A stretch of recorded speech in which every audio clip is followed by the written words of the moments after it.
The Trump administration has put a new notch in their belt of assaults against the environment, this time removing a rule that protected endangered whales and sea turtles. Now, the rule was intended to limit the numbers of endangered whales and sea turtles getting caught in fishing nets off the West Coast. Now, they are claiming that the existing protections are already working, so these new rules aren't necessary.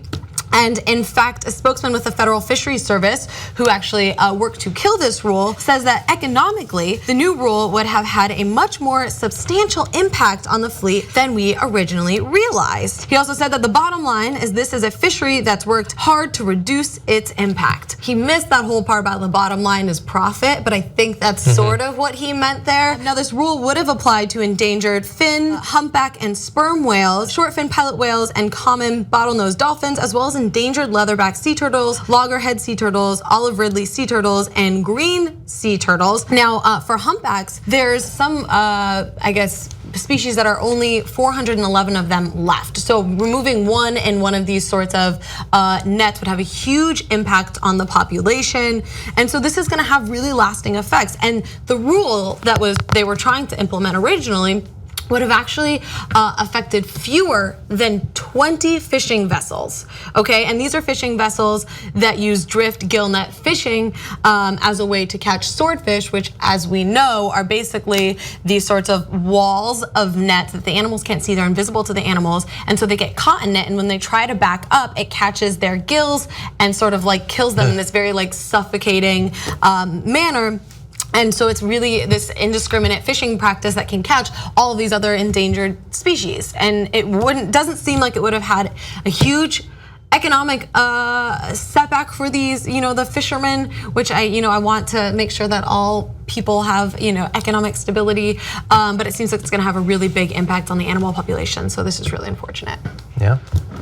I think when I read that description, the mile-long nets, I think obviously the world is a complex place, and even if you're a smart person who pays attention and tries to learn, even once you're out of school, you try to learn more about the world. We don't know anything about anything generally, but this is an area where I think the idea even smart people have about how, like this fishing vessel or any way that food is produced, especially animal food, like the idea that they have is so far off the reality. If you ask, like, okay, a commercial fishery is trying to catch a swordfish, what do you picture? You picture some dude with a pole, basically, because that's the experience we have. Right. A mile-long net? I didn't know that was possible. That seems crazy. A mile? Do you know how long a mile is? Imagine being a fish trying to avoid that.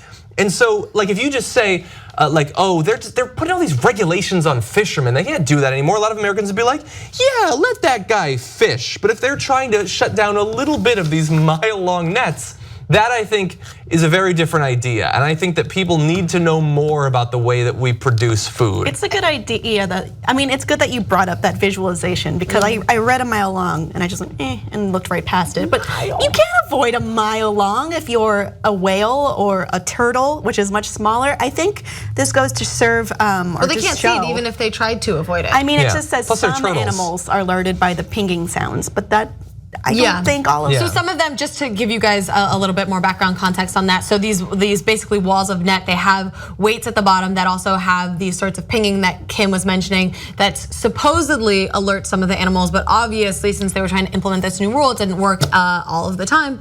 And so a lot of endangered species were getting caught up in it. And just to John's point really quick, is when you're talking about all of the fish that are getting caught in it for this mile, like these are swordfish fishermen. Right? And so if there's other fish and other animals that are caught in it, what do? They just throw it back in the ocean. And so it's like all of these dead animals that they just sort of throw back in the ocean. Like, I'm all for like people eating as well, but at the same time, like this is huge waste. It's very short-sighted for short-term gains and long-term destruction. It's pretty emblematic, I think. Yeah, I think also one other point, I think most people have heard of the idea of overfishing. They know that that's some vague threat that at some point could affect the world. But again, I think that if they knew, like not all nets are a mile long, obviously, but the way that fishing is done, commercial fishing, it is mechanized and automatic in a way that I don't think most people realize, and they don't understand what needs to be done to stop overfishing. Yeah, I think you make a really good point there, because I think when it comes to like talking about overfishing, people are like, oh, okay, that'll be like one less item on like the sushi menu, but they don't realize that they're killing off all these species. And exactly. They're gonna I mean, it's gonna affect so many different communities that rely on the fish. Plus, I love whales, so I don't want them to be hurt. That's it. Membership helps fund the Young Turks. You know one great thing about that? That means we're not accountable to anyone but you guys. That's why we're strong together, because we built this show around you. Come build it even bigger and better at tytnetwork.com/join.